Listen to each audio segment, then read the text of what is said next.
रानी लक्ष्मीबाई की वीरता और ईस्ट इंडिया कंपनी की करारी हार का समाचार जंगल में लगी आग की तरह पूरे हिंदुस्तान में फैलने वाला था। महारानी लक्ष्मीबाई का वकील जॉन लैंग अपने समाचार पत्र के द्वारा इसी की पेशबंदी में मसरूफ था। मिस्टर एलिस, हमने तुम्हें झांसी इसलिए भेजा था कि ईस्ट इंडिया कंपनी का ये हसरा हो। सर, हम ब्रिटिश की पॉलिसी है दैट इंडियन के कॉमन मैन के सामने एक अच्छा एडमिनिस्ट्रेटर की साफ सुथरी इमेज नजर आई, लेकिन नेल्सन ने अपने स्टेटस का गलत फायदा उठाकर हम ब्रिटिश की इमेज को न सिर्फ खराब किया, पर अपने किए हुए क्राइम को राइटिंग में एक्सेप्ट किया है। अगर ये लेटर कोर्ट ऑफ डायरेक्टर पहुंच गया तो ईस्ट इंडिया कंपनी का और आपकी क्या रेपुटेशन रह जाएगी। और ये डलहौजी के लिए दुविधा की घड़ी थी।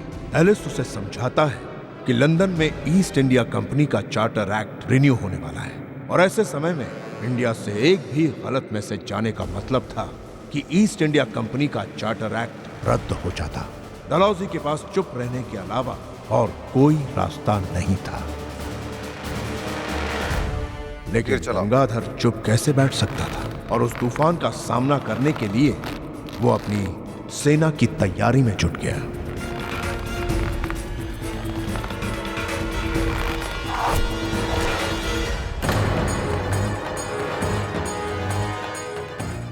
ऐसे तीरंदाज है हमारे पास रघुनाथ। युद्ध हुआ तो हम क्या करेंगे? क्षमा कीजिएगा महाराज, शस्त्रों के अभाव में हमारे सैनिकों ने कई वर्षों से शस्त्रों का अभ्यास नहीं किया है।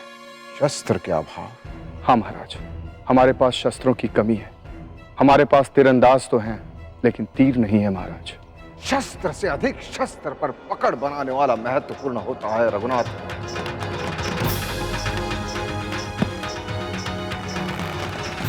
यदि तीर चलाना नहीं आता तो अभ्यास कीजिए, अभ्यास से सब कुछ संभव है। यदि हम अभ्यास नहीं करेंगे तो शस्त्र होते हुए भी हमें हार माननी पड़ेगी रघुनाथ। हमारे पास समय अत्यंत कम है। यदि अंग्रेजों ने हम पर आक्रमण किया तो हम क्या करेंगे रघुनाथ? महाराज, आप हमें शीघ्र प्रशिक्षित करना है।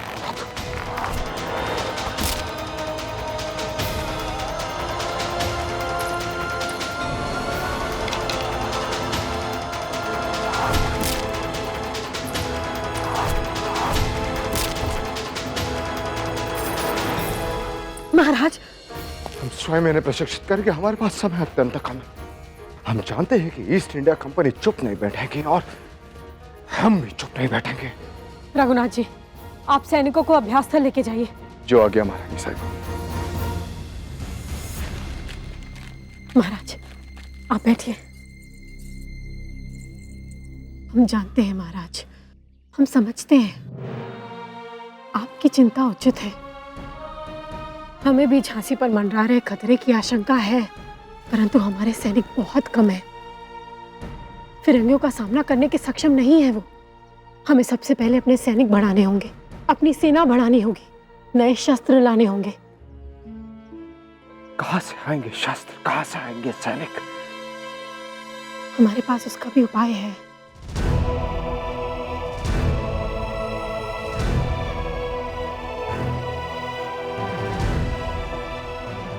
ईस्ट इंडिया कंपनी के अधिकारी और सैनिक जब झांसी छोड़ के गए तो उनके कुछ कार्यरत सैनिक बेकार हो गए। हम उन्हें अपनी सेना में भर्ती कर सकते हैं। उन्हें नौकरी चाहिए और हमें अपने सैनिक। और फिर वो हिंदुस्तानी है, अपनी मातृभूमि के लिए लड़ने के लिए तैयार हो जाएंगे।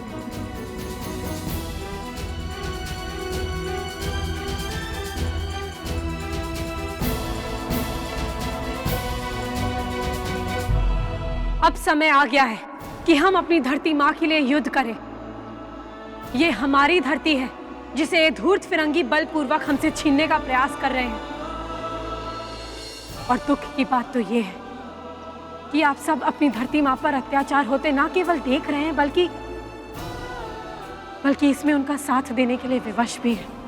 मत भूलिए, इसी धरती पर महाराणा प्रताप और छत्रपति शिवाजी जैसे वीर योद्धाओं ने भी जन्म लिया है, जिन्होंने अपना जीवन जंगल में व्यतीत करना समझा, परंतु इन आक्रमणकारी फिरंगियों की दास्तां स्वीकार नहीं की। क्या आप सब अपनी धरती माँ के लिए इतना सा भी बलिदान नहीं कर सकते?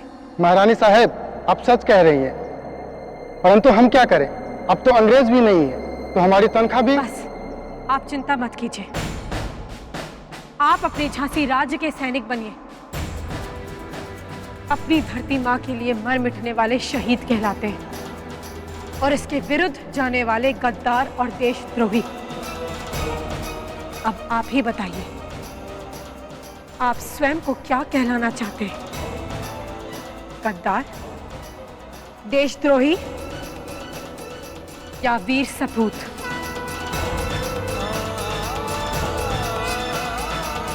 लक्ष्मीबाई के इस भाषण से डलहौजी के कान खड़े हो गए और उसने कुछ कर गुजरने की योजना बनाई। उसकी नजर ऐसे आदमी की तलाश करने लगी जो उसे झांसी दिलाने में मदद कर सके, और वो आदमी बाहर का नहीं बल्कि नेवालकर वंश का ही हो। ये है लच्छो। झांसी के सिंहासन पर अपने बेटे अली बहादुर को बिठाने की इच्छा लिए लच्छो मर गई। अब इस पीढ़ी में केवल सक्कूबाई का बेटा कृष्णा राव और लच्छो का बेटा अली बहादुर जीवित है, जिसे झांसी ने अपना उत्तराधिकारी स्वीकार नहीं किया है। उसकी तो ऐसी हालत है, अब ना उसे हिंदू उसे हिंदू मानते हैं और ना मुसलमान उसे मुसलमान मानते हैं। और इसी मकसद से वो कभी मंदिर तो कभी दरगाह में नजर आता है।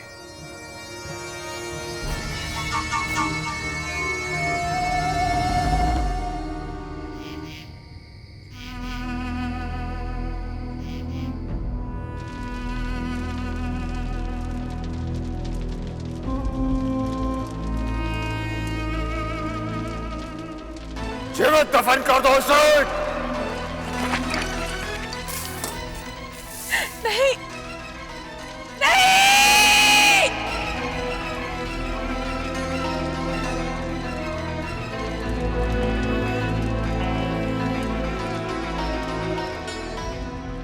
अम्मी जान, आपका अली बहादुर गंगाधर से आपकी मौत का बदला जरूर लेगा, जरूर लेगा। मेरी मरहूम मां की रूह को सुकून तभी मिलेगा जब मैं उसके कातिल गंगाधर को मौत के घाट उतारकर झांसी के तख्त पर बैठूंगा।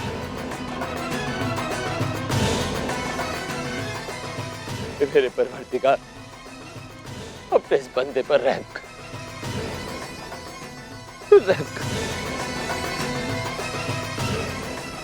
अली बहादुर, आपके गोद ने आपका दुआ सुन लिया।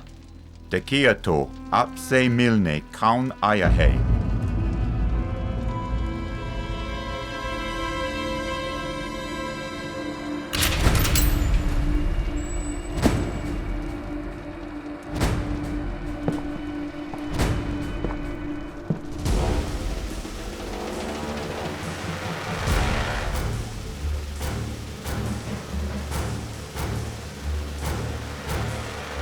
आपका स्वागत है, Your Majesty. Ali Bahadur, King of Jhansi.